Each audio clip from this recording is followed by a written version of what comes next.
Welcome back to another episode of The Tactical Leader. Today, I have the pleasure of speaking with Stephen Carpitella. We're going to talk a bunch about how he helps people in a variety of ways, but especially in that mortgage and lending industry and financing needs for over 10,000 families. Before we dive into it, I remind you this show is brought to you by Nightly Productions. If you're a podcaster, YouTuber, or content creator, and you want to create tactical content that delivers even better, head over to nightly.productions to find out how we can help you create that tactical content and help you deliver it. Again, that's nightly.productions. Stephen, welcome to the show, my friend. Yeah, thanks for having me, Zach. Man, I'm super excited about this. It's something that we've had on the books for a while now, and finally going to be able to get to knock it out and dive a little bit into your story. And just to give the audience a little bit about you, overall, you're a passionate, proven leader with 2 decades of experience in the mortgage industry. Throughout your career, like I mentioned, you've helped over 10,000 families with their financing needs, lending an estimated $3 billion in loan volume. That is B with a billion on the back end of it, a ton of money, helping a lot of folks in that way. And your ability to analyze complex tax returns and financial situations creates a niche for self-employed borrowers. In your words, with a strong background in finance and accounting and the mentality that a relationship is more important than the loan, you always knew you could level a playing field for the consumer in a world where there's a lack of education about managing our finances.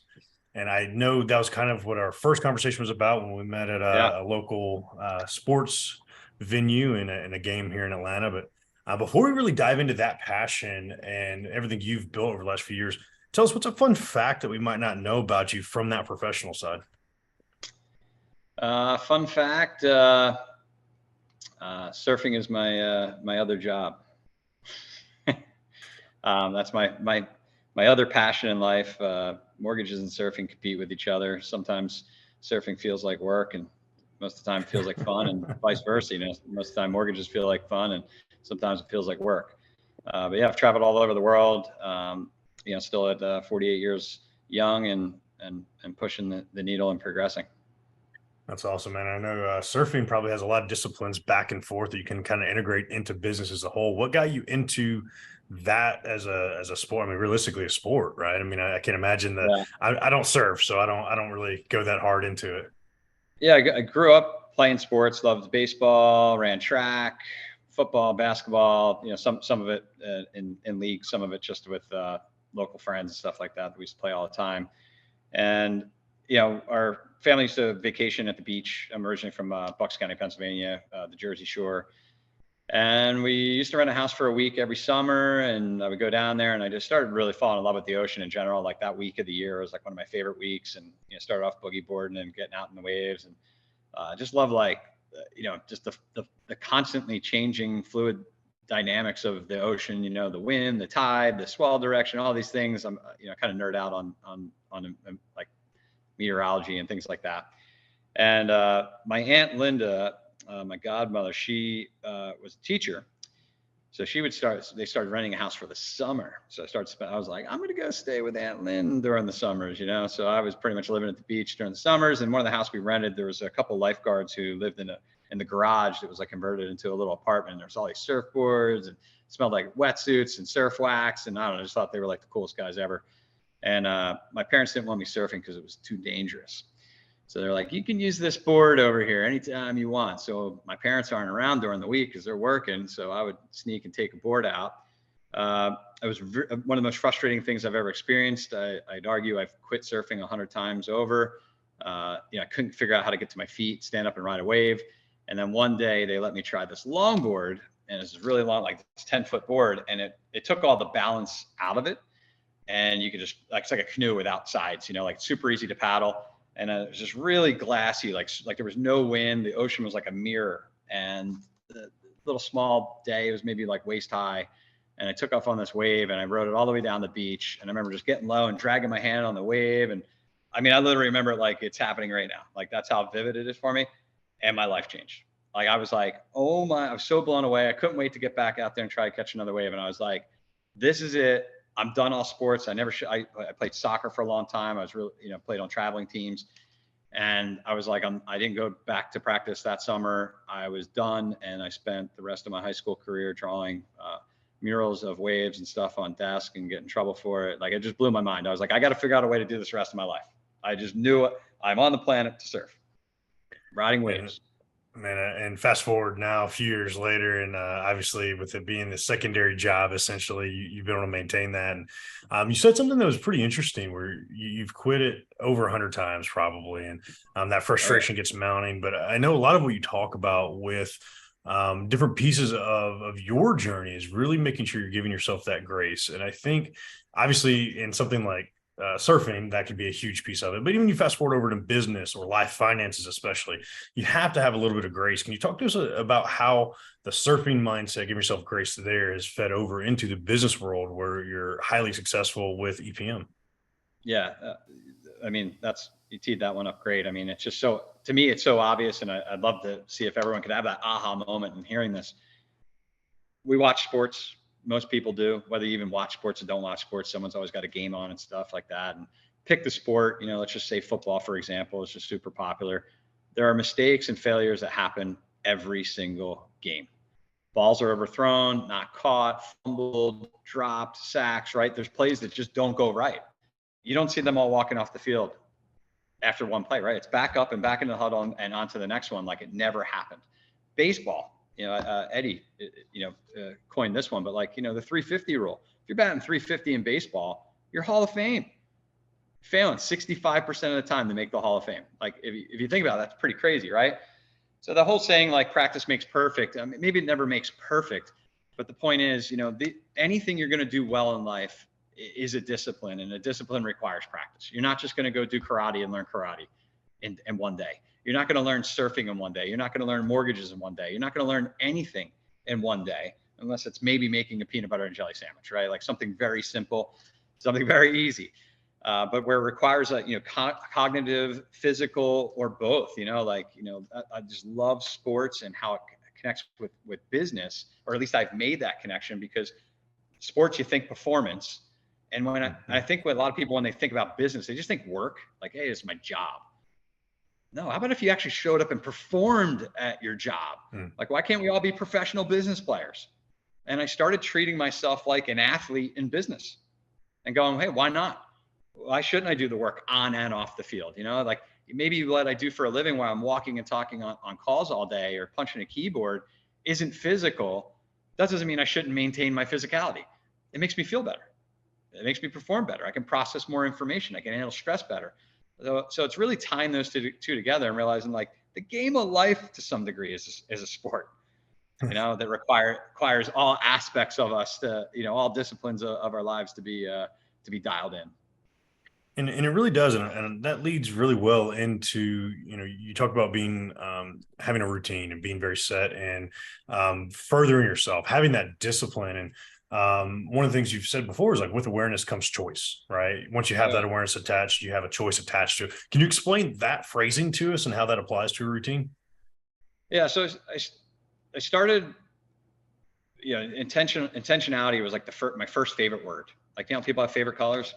It was my first favorite word. I love the word intentional because of like the commitment that comes with it. If you're intentional with everything you do, like return on intention, not return on investment. If you're intentional, the return's always going to be there, right? And I started getting into words, and then I was like, well, if I'm intentional and I have perspective, I could occur for others in a way that's going to obtain the desired outcomes and results.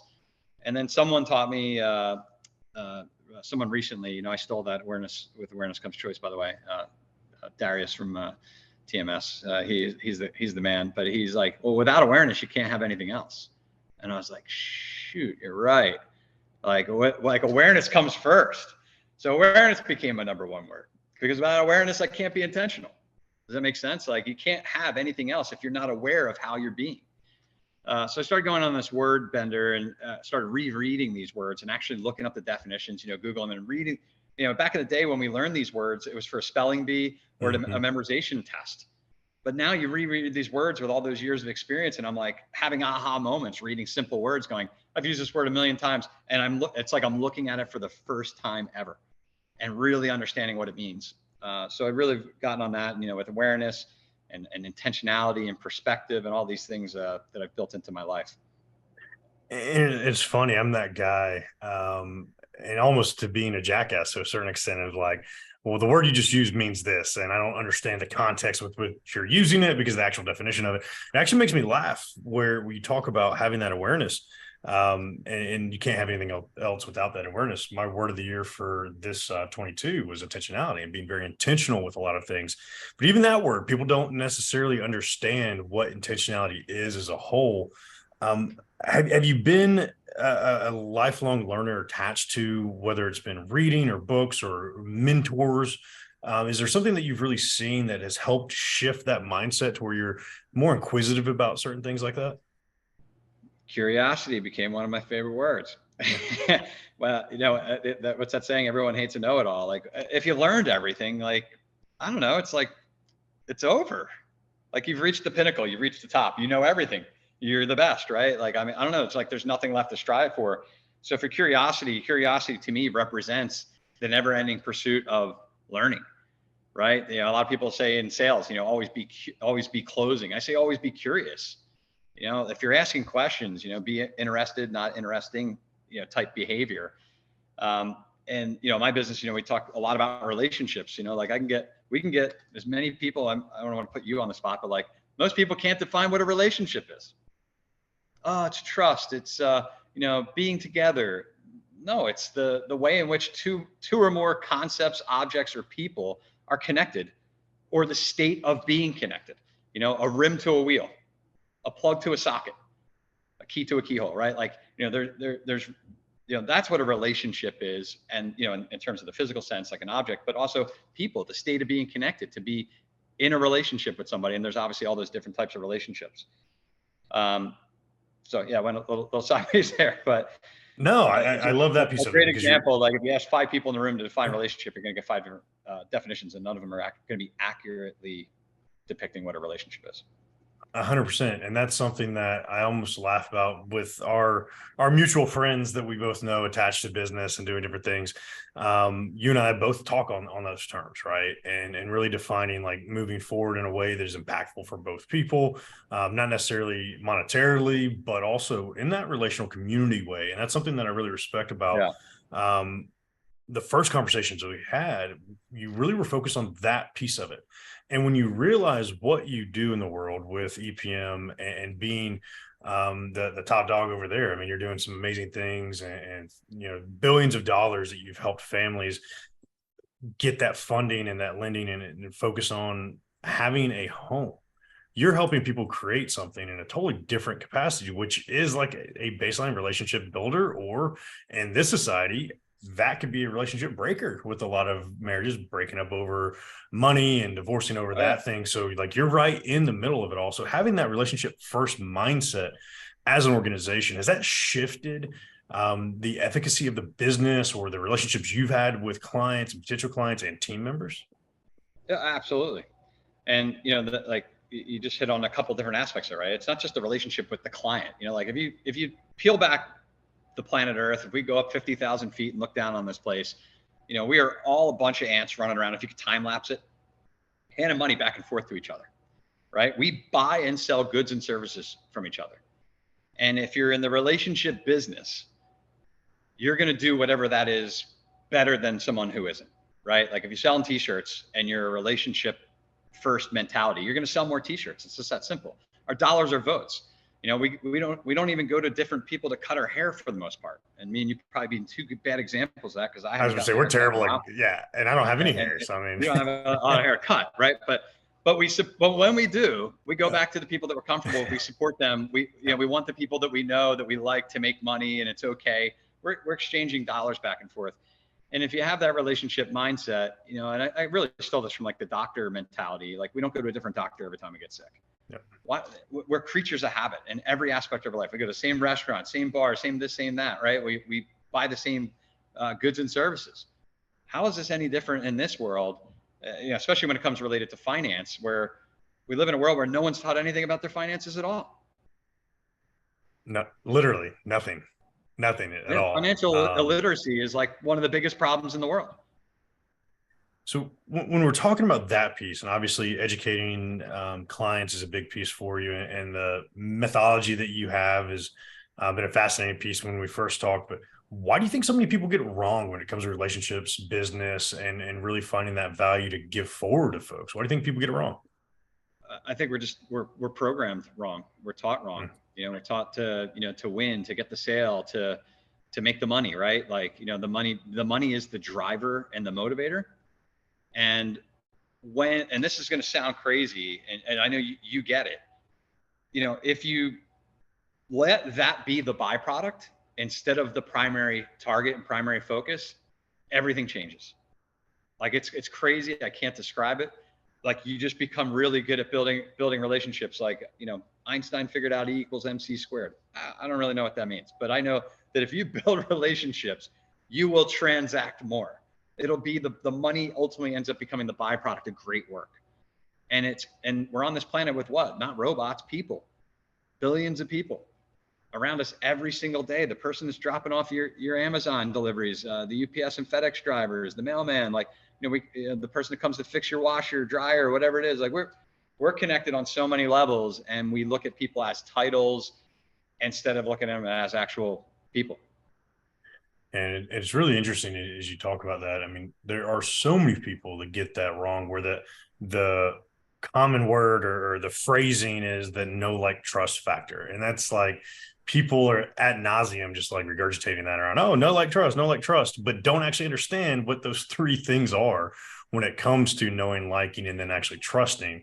Because there are a lot of people that I might like, but I wouldn't, throw them from here to the other side of the desk to do business with them, right? Right. And people kind of start failing on, especially I feel like in this COVID environment, the virtual environment, a lot of people start failing on that piece of it, of recognizing like there's so much more to, like, let's get a couple coffees and virtual coffees or a beer together. There Yeah. becomes so much more when it comes to adding value to each other that actually helps that trust factor. Yeah. And look, we have mechanisms. There's a lot of psychology. I teach a lot of psychology to my team.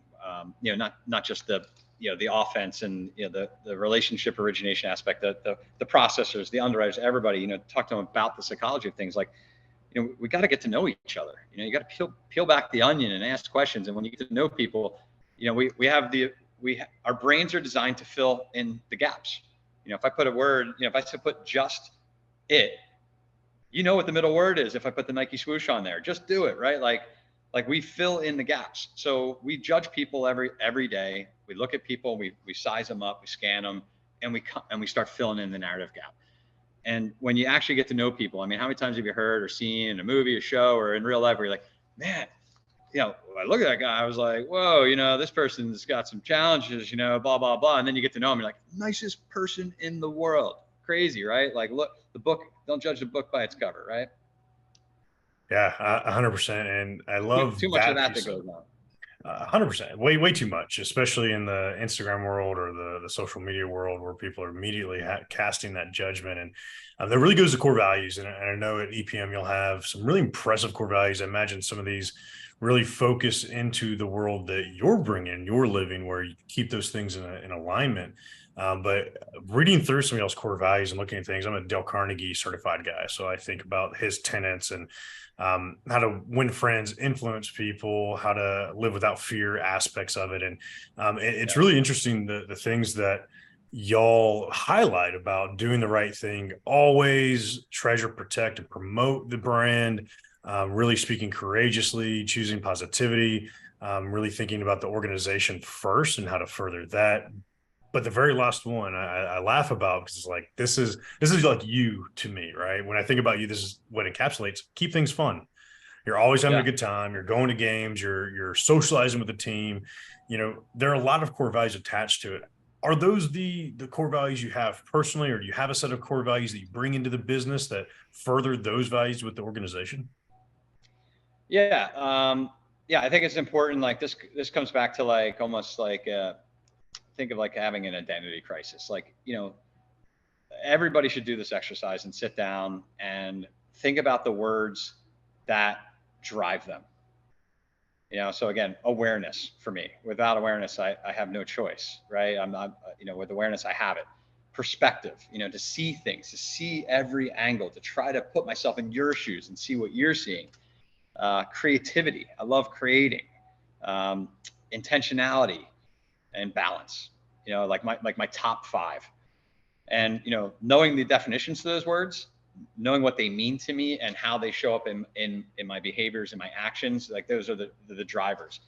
There's so many words out there and there's too many to choose, but, start with a couple, get like, I think a lot of people have identity crisis, right? They're incongruent with the way that, they see themselves and how someone else may see them. Start defining who you are. Start picking some words, pick 3.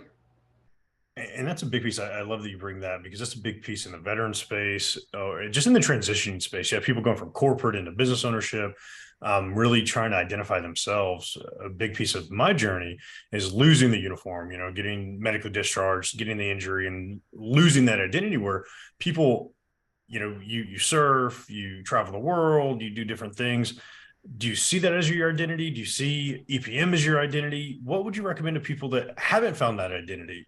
Find a couple words, but beyond that, how do they go further into like making this identity for themselves so that really brings them into their own brand, if that makes sense? Start investing time into yourself, like get like introspection, reading. You mentioned that earlier, like we went a little sideways on that, but like, yeah, I mean, like reading was a challenge for me. Not to go too deep in this, but I grew up with sleep apnea, could barely pay attention, stay awake in school. And now I've learned to read bite sizes. Like I'll read a page. If it's a page a day, like I tell people, you learn 1 new word every day. You learn 365 new words in a year. Like time keeps going and never stops. And just learn to dedicate some time to yourself. There's 24 hours in a day. Let's say you get your 7 or 8 hours or 6 to 8 hours of sleep. Let's just call it 8 to give us less time. That's 16 hours left over. Like 10 minutes to read something. Like if you're not consuming information, you're never going to evolve your thought process. Invoke some, contrarian views, like really formulate proper opinions versus what you heard. And a lot of times we attach ourselves to other people, right? Like our icons or people that we associate with, and their values become our values. Have your own, test that theory. Like, do you really believe in these things? And don't just listen to social media and get all your information from your news feed on social media, your quote unquote news feed, right? That drives me nuts. No independent thinking anymore attached to Read, it. hear, and see, right? Yeah. And I love that piece. And I want to talk a little bit, shift just slightly into more of the business world. A lot of what we're talking about is where you bring values into relationship with clients. Tell us a little bit more about EPM and everything you're doing on that side of it, because I know you've been in the industry for quite a while. Can you just give us a good rundown of the organization? Yeah, absolutely. We feel like, there's a key pivot in the industry going on right now. Like for a lot of, people that don't know what's going on, interest rates shot up to 20-year highs in a matter of 9 months, from 3% to 7.5% in the blink of an eye. A move like that in rate would normally take like 5-6 years. I mean, it's not even on the charts. Rates moved a full point in 4 days in one case, or a half a point in a day. It's just been a really crazy year, and that's shaking things up in the industry. And, we believe that, there's a big change in the guards going on. Average person who originates loans is over 60 years old right now. Like that's real data. So we see a big change in the guards, a lot of M&A going on, a lot of, owners of companies getting out, a lot of new younger owners, like Eddie, for example, starting to take the spotlight. And we see an opportunity to, what worked for the last 10, 20 years doesn't mean that that's going to work for the next 10, 20 years. So we want to emerge as a leader in culture and vision. We want to take the sales aspect out of the mortgage industry. We feel like just like you have a doctor, lawyer, accountant, financial advisor, you have these key professionals in your life, you should have a mortgage professional. You should have someone who's going to manage your home ownership journey, because it's not just one home. It might be the starter home, and then you have a family, you need bigger space, and you move into something else with 3 beds instead of 2 beds. Maybe you have multiple levels and you get older and, my knees are killing me. I need a master on the main, and you got to downsize, or you don't want to cut your lawn anymore. You want to be in an association, or you want to move to warmer climates. The homeownership journey is multiple transactions. It's not just one. And then you got equity cycles, refi cycles, like, divorces, deaths, like life throws us curveballs.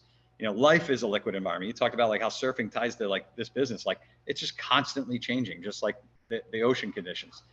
So, knowing that there's educators out there, we want to get that word out. That's our call to action, and letting people know that there are people in this industry that aren't just call center, commission-based salespeople who are trying to make a transaction, that there's people who actually care.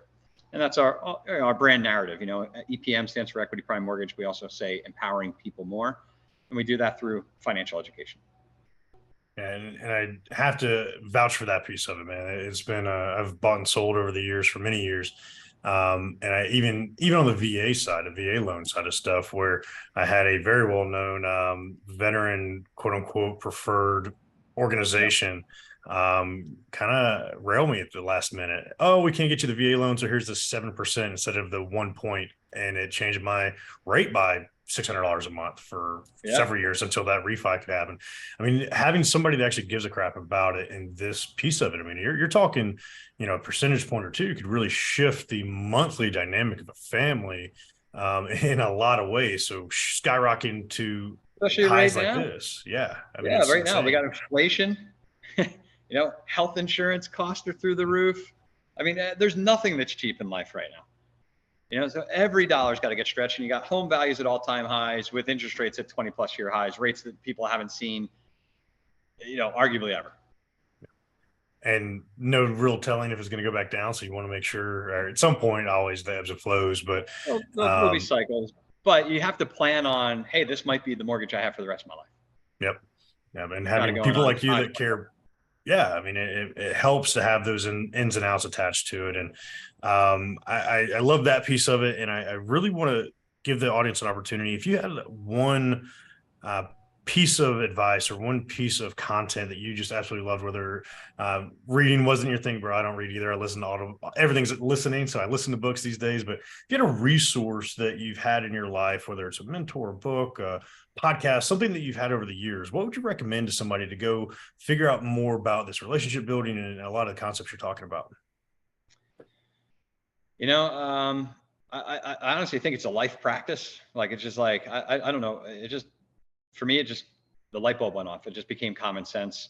But as far as like pushing the envelope and evolving that, if I'm, really thinking on this, Eddie's really pushed me on this. Eddie's our CEO, Eddie Perez. And it's almost like, not that there's friendly competition, but like, I see the growth he's doing, and he started, I've just figured, hey, I can't read, I can't concentrate and consume information as I can. And he's been, driving that, where he's reading, I don't know, like a book a day or something. He's just become a maniac with it. But that drives me, so I'd say like that's been an absolute influence in my life, and has forced me to make a daily effort to consume something from various sources. I do it too. Audiobooks. Sometimes I'll just read a couple pages from a book. Sometimes it's something online. I'll Google something and just dive in, go down a rabbit hole of something. He's driven that in me. So, I think I'm grateful to have someone that I work with every day I see them leveling up, and then you're like, well, I want to level up, like, I don't, you're not running away with this, man. I want to stay on your coattails here. So that's been a fun process that's been going on for many years now. Yeah, I love that. Having that competitive nature can definitely drive a different level of performance for everybody. So I love that you have that person, and Eddie's that guy for you, because I can only imagine how much further it's going to drive you and keep driving EPM. And I want to give the audience an opportunity before we let you go for this episode.